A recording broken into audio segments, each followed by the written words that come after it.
जंगल में बंदूक लेके घूमने वाला ज्यादा खतरनाक है या इसी कमरों में बैठ करके कलम से अपने पेन से समाज को अराजकता फैलाने के लिए तैयार करने वाला ज्यादा खतरनाक है? जो आपने दूसरे नंबर पे बताया, जो इसमें बैठ के काम करता है वो।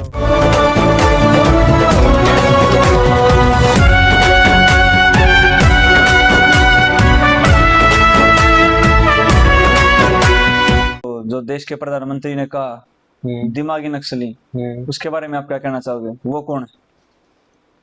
इसमें ना थोड़े से हम पहले स्पष्ट हो लें कि दिमागी नक्सली किसको कह रहे हैं। अगर मैं मान लो कि मैं मेरा राइट मांग रहा हूँ, मेरा कोई हक है, या फिर मैं कोई ऐसे है कि मतलब कोई जो मतलब ऐसी बात कर रहा हूँ जो न्याय की है, मैं आवाज उठा रहा हूँ, इसका मतलब दिमागी नक्सली नहीं है। अच्छा। तो कई बार ऐसा होता था, जैसे कॉलोनियल का टाइम था, उपनिवेशवाद में जो लोग कहते थे ना हमारे पास इतना टैक्स क्यों लेते हो, हमारे यहाँ कंट्रोल क्यों करते हो, उसके ऊपर भी देशद्रोही का मुकदमा। अब तो नहीं है। नहीं, उस समय की बता रहा हूं मैं। तो आजकल भी जब हम प्रोटेस्ट करते हैं ना, तो कुछ लोगों की ऐसी छवि बना देते हैं हम कि इसको तो माहौल बिगाड़ने से मतलब है, या फिर ये देश में व्यवस्था नहीं चाहते हैं, इनको बहाने चाहिए हैं, या फिर ये पॉपुलर या फेमस होने के लिए ऐसा कर रहा होगा, या फिर ये राजनीति में प्रवेश करने के लिए ऐसा कर रहा होगा, इसलिए कह देते हैं। लोकतांत्रिक सरकार में अगर कोई ऐसा करता है कि हक मांग रहा है या कोई जेन्युइन प्रॉब्लम है उसके ऊपर ऐसा बोल रहा है, तब उसको दिमागी नक्सली बोलना गलत है। तो आपको क्या लगता है उनको दिमागी नक्सली कहा है? जहां तक मेरे को माहौल समझ में आया, पीछे का कुछ दौर था भी, कुछ हलचलें हुई थी देश में, मतलब कोई जैसे भी पूरी दीवार ही गिराने आई थी, तो फिर उस दीवार वाले ने कहा नहीं नहीं दीवार रहने दो, एक ईंट खराब है, इसी इसको ठीक कर देता हूँ मैं, लिपाई पुताई कर दी, उसको सही कर दिया, पढ़नी तो दीवार थी पूरी, उससे पहले ऐसे रोक दिया गया था। अच्छा। तो फिर जैसे आप कह रहे हो कि भाई हक मांगना, अधिकार मांगना, उसको दिमागी नक्सली की कैटेगरी में नहीं रखा जा सकता? नहीं रखा जा सकता। लेकिन लोकतंत्र ये भी तो नहीं कहता कि आप हक मांगने आए हैं, अधिकार मांगने आए हैं तो कुछ भी करो उसके नाम पे, उसके नाम पे अराजकता फैलाओ, उसके नाम पे जो सार्वजनिक संपत्ति उसको तोड़ो, उसके नाम पे जो इनोसेंट पीपल हैं उनको पीटो, उसके नाम पे जो इमेच्योर बच्चे हैं, इमेच्योर पर्सन है, उनको उठा उठा के ले जाओ, भीड़ इकट्ठी करो।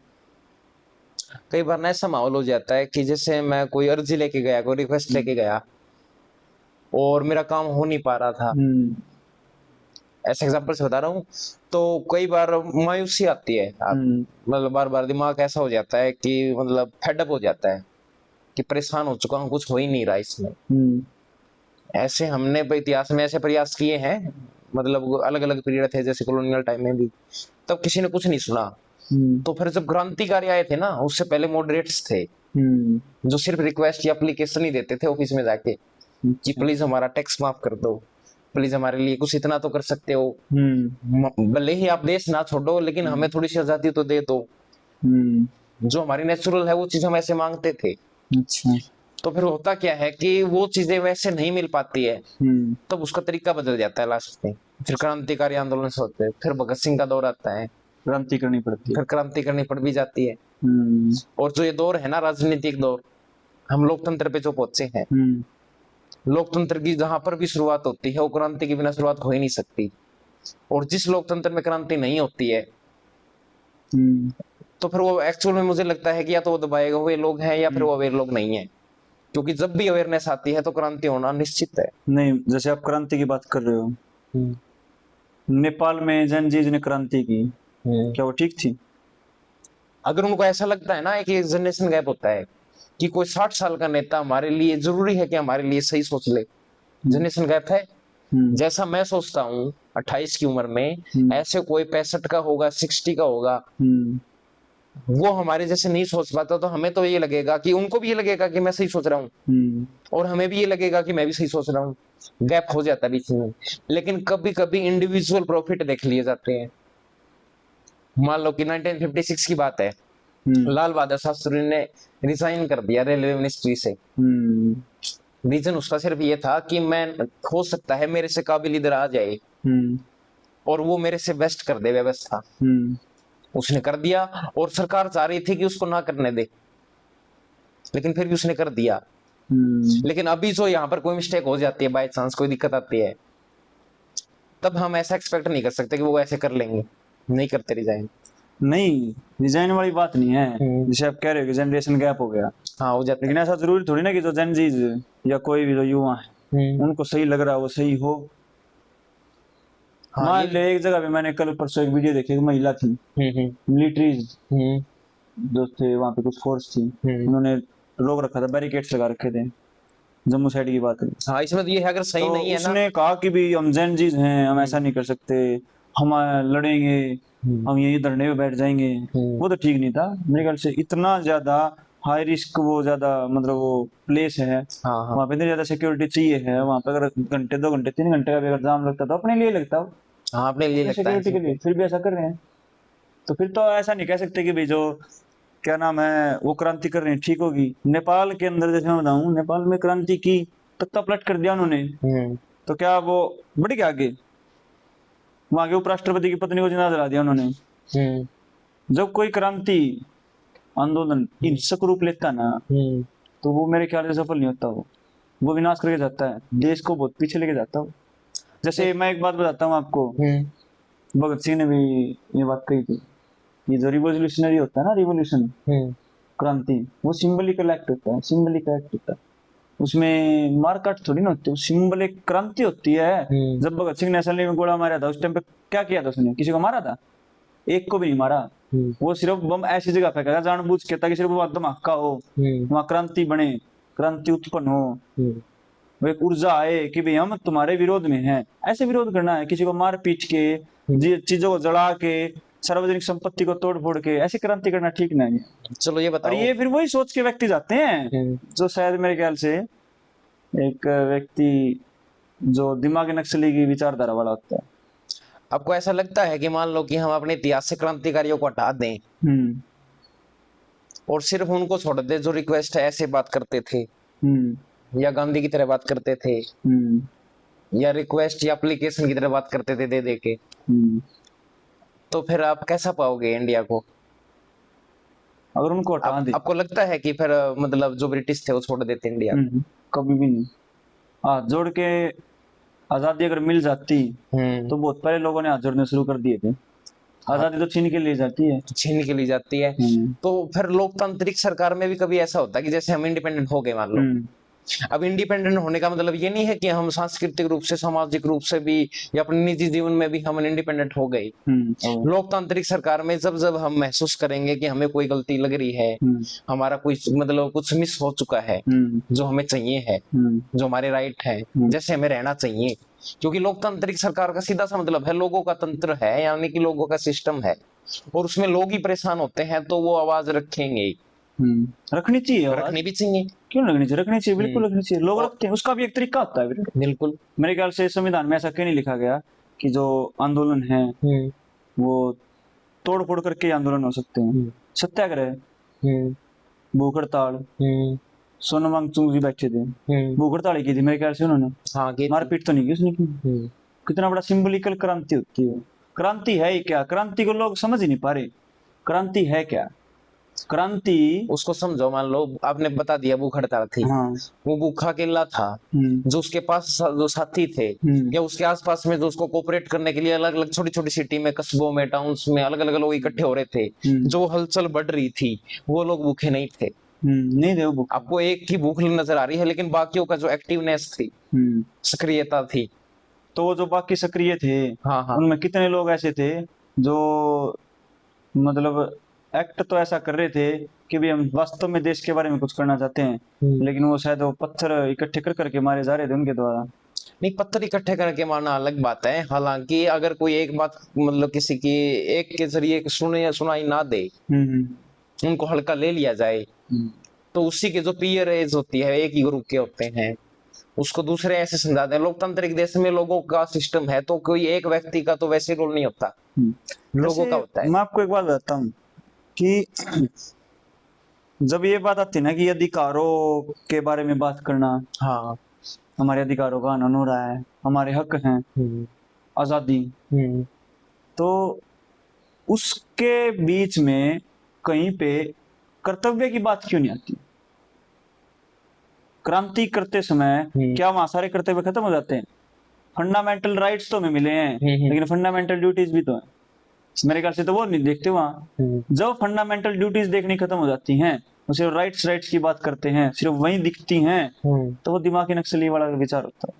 जब ऐसे कहते हैं ना, वो क्या कहते हैं कि भी सभी जो ग्रामीण इलाके हैं उनकी रक्षा के लिए, उन्हें गरीबी को दूर करने के लिए, उनको सामान लाने के लिए सत्ता के विरुद्ध खड़े जाओ, आंदोलन कर दो, ये कर दो, वो कर दो। वो गलत है, देश को तोड़ने वाली बात हो तो बिल्कुल।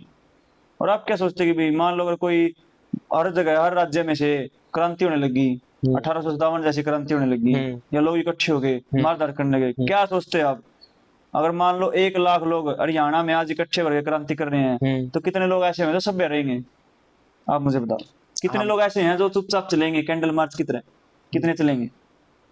इसमें ये है कि मान लो, हाँ वही बता रहा हूँ मैं, चुपचाप वाला तो अगर कोई बहुत शरीफ है और कर्तव्यनिष्ठ है और फिर भी चाहता है वो कि मेरे सारे राइट मुझे मिल जाने हैं ऐसे ही, तो फिर एक ये भरम है इंडिया में। तो मुझे तो ऐसा लगता है, अगर उसको ये लग रहा है मैं शरीफ हूँ और मेरे को सारी चीजें फिर भी मिल जाएगी, सबसे पहले वो रोंदे जाते हैं जो ज्यादा शरीफ थे। अगर शरीफ है और उनको राइट का मतलब ऐसे या तो भरम रखना नहीं चाहिए, या किसी फॉरेस्ट में या मामले में जाके कुटिया में रहना शुरू कर दे। शरीफ की आप क्या परिभाषा मानते हो कि ये शरीफ? शरीफ की परिभाषा का मतलब ये होता है कि कुछ मतलब उसको मिल भी रहा है और ना भी मिल रहा है, उसके लिए बराबर है, कुछ एफर्ट्स नहीं कर रहा वो शरीफ और जिनको आपको ये लग रहा है ना कि जो क्रांतिकारी होते हैं नहीं मिल रहा है तो वो जीने नहीं देते किसी को। मुझे ऐसा लगता है जो शरीफ की आप बात करें ना, वो शरीफ नहीं है, वो है शर्मीले। अच्छा, उनको लगता डर, वो डरपोक हैं। जो अपना अधिकार अगर छीना जा रहा है ना, तो उसके लिए बोलते नहीं। भीड़ में सारे चले गए दिल्ली, हाँ पेपर लीक हुआ, मान लो मैं कहीं पेपर देने चला गया, वहां पेपर लीक हो रहा है, मैं नहीं बोल रहा, वहां अकेला हूँ, इसलिए भीड़ आ गई, मैं वहां चिल्ला रहा हूँ पेपर लीक गलत हो रहे हैं, ये धर्मेंद्र प्रधान इस्तीफा दो। भीड़ तो उग्र है, भीड़ की तो पहचान ही नहीं है, भीड़ ऐसे चल रही तो लोग ऐसे चल रहे हैं। अकेले में कोई हिम्मत कर ही नहीं रहा। और मैं आज कह रहा हूँ, आज ये बैठ के कह रहा हूँ, कितना ही कोई व्यक्ति कुछ सोचता हो, जब तक हम अपने आप से शुरुआत नहीं करेंगे ना, तब तक समाज में परिवर्तन नहीं आएगा। हाँ ये तो मैं भी मानता हूँ, लेकिन आपका मतलब मैं ये भी समझूं कि हम मतलब बहुत ज्यादा एक्टिव ना रहकर हम घर पे रह के और खुद ही गवर्नमेंट खुद कहेगी आपको क्या चाहिए ना, कभी भी नहीं। सरकार तो अपनी नीतियां करती रहेगी अपना काम, समाज का अपना काम भी तो अपने करना है। नरेंद्र मोदी आगे थोड़ी नंगली में झाड़ू मारेगा। जहां तक मुझे समझ है, नेताओं को या गवर्नेंस जो होती है वो पब्लिक को थोड़ा सा मतलब इतना लाइटली ले लेते हैं कि इनका तो काम है, ये तो ऐसे करना ही है, इनको तो छोटी छोटी बातें चाहिए।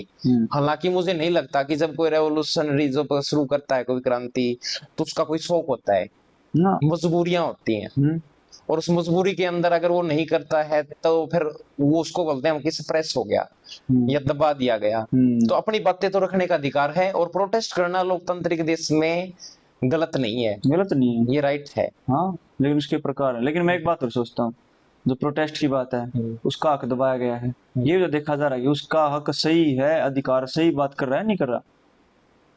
अब कल को सरकार तो ये कह दे कि भाई जो लोग टैक्स नहीं दे रहे हैं उनके घर सील कर दिए जाएंगे, तो प्रोटेस्ट करना चाहिए उनको? नहीं दे रहे तो सील कर देना चाहिए।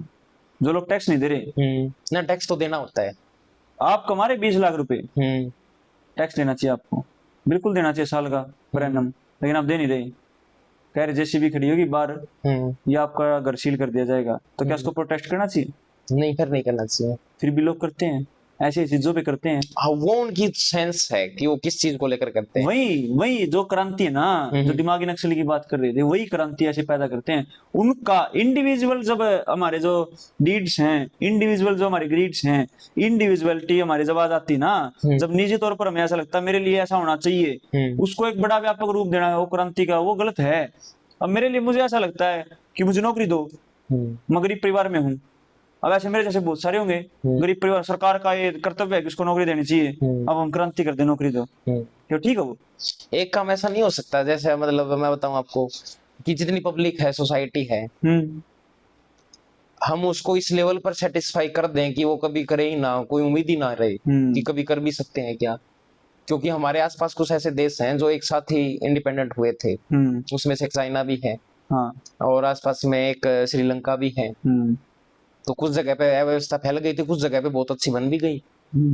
अगर पब्लिक हमारी बिल्कुल एकदम सही है, सोसाइटी में सब कुछ है, तब वो क्यों करेगी? क्यों ना हम मतलब जो 80 साल निकले उसमें हम उसको सेटिस्फाई करने की कोशिश कर ही देते कि जो जो उनको चाहिए है। क्योंकि सबसे बड़ी प्रॉब्लम यही आती है कि असमानता हो गई है। और असमानता कब महसूस होती है पता है? कि मान लो मेरे पास सब कुछ खाने पीने का है, तब भी मेरे को असमानता तब महसूस होगी क्योंकि पड़ोसियों के पास मेरे से ज्यादा हो गया होगा। हाँ। या नेता के पास कुछ सब कुछ ज्यादा हो गया होगा। अगर नेता खुद ये कहता है कि मैं सेवक हूं और आपका पद मेरे से भी बड़ा है, हालांकि फिर जब वो है उसी को कोई छोटा सा कोई काम होता है तो नेता उससे मिल नहीं पाता। मिलता ही मतलब ऐसा नहीं है मिल नहीं पाता, मिलता ही नहीं। बिल्कुल। और उसके पास जब लग्जरी गाड़ी बहुत सारी अलग अलग वैरायटीज की मिलती हैं और उसका बस जब वो ठाट बाट देखते हैं उनका, तो वो कैसा महसूस करता है? राजा। तब उसको नेता को सेटिस्फेक्शन इस बात का होता है कि मैं इतना बड़ा हूं।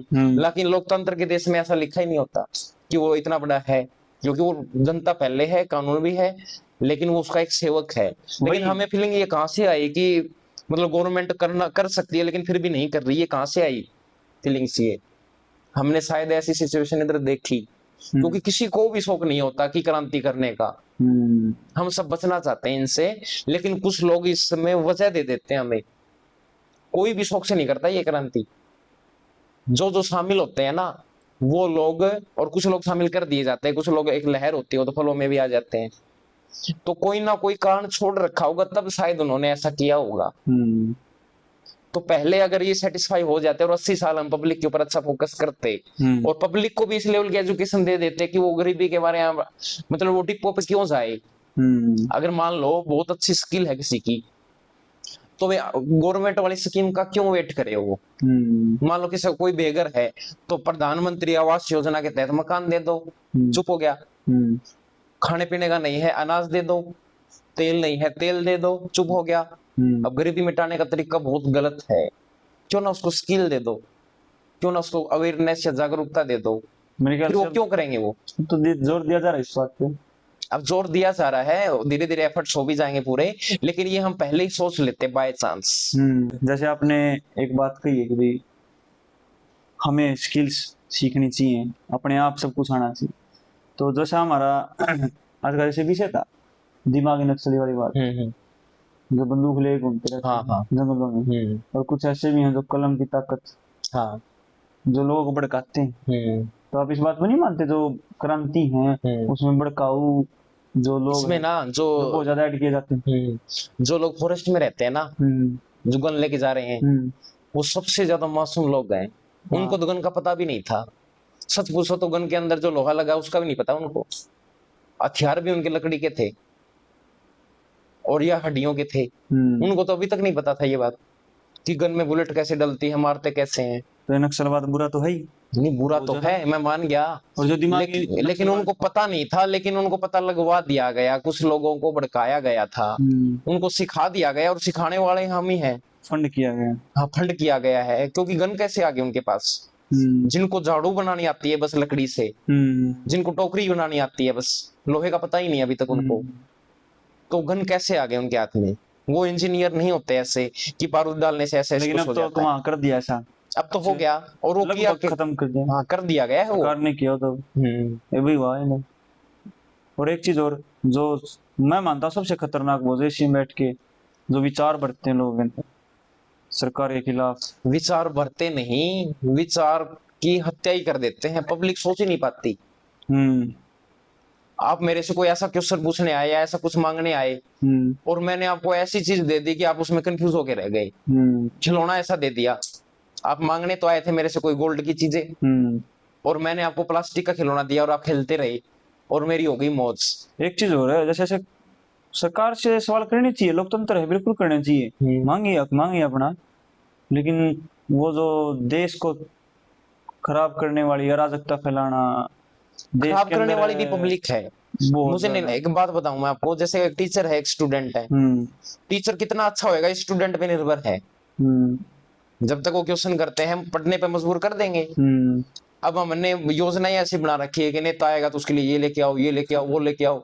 नेता से जस्ट पूछो कि आप क्या करने आए हो और क्या कर दोगे। या फिर आप 5 साल पहले भी जब आए थे तब भी क्या करने आए थे और बीच में क्या कर दिया था? पूछ लो आप। फिर वही बात आ जाए। ऐसा क्यों है कि नेता कॉन्फिडेंस हो गया आता है? नेता को ऐसा डर नहीं लगता कि कुछ क्वेश्चन ऐसे पूछ ले, या उस गांव में मैंने कुछ काम नहीं किया तो मैं जाऊं या ना जाऊं, डर ही नहीं। लेकिन वो तो खुश हो गया आता है। ये चीजें होनी चाहिए। अगर पहले क्वेश्चन है, जैसे कुछ स्टूडेंट से टीचर पहले दब जाते हैं क्योंकि पता नहीं कुछ क्वेश्चन ऐसा ना पूछ ले, ऐसे पब्लिक का और मिनिस्टर का रिलेशन है। मेरा अंतिम सवाल आपसे आज की चर्चा का, तो आपको ऐसा नहीं लगता कि जो जागरूकता है आज से 10-15 साल पहले और अब में कुछ फर्क आया है? फर्क तो आया है, लेकिन फर्क आने के बाद जो उसका रिएक्शन आता है ना पब्लिक का, या जो उसके एक्शन होते हैं, उस रिएक्शन जब वो गवर्नमेंट की तरफ पहुंचता है तब गवर्नमेंट पूरा बदलाव करती है। वो पूरा दूसरी तरफ से नहीं आया है। जैसे एक तरफ से मैंने तो पूरा रिएक्शन ले लिया, लेकिन जिसको मैंने रिएक्शन दिया है उसने पूरी तरह से अभी सोचा नहीं है, उसकी तरफ से दोबारा आएगा फिर, और फिर जाके पूरा कंप्लीट हो पाएगा। बिल्कुल सही बात है।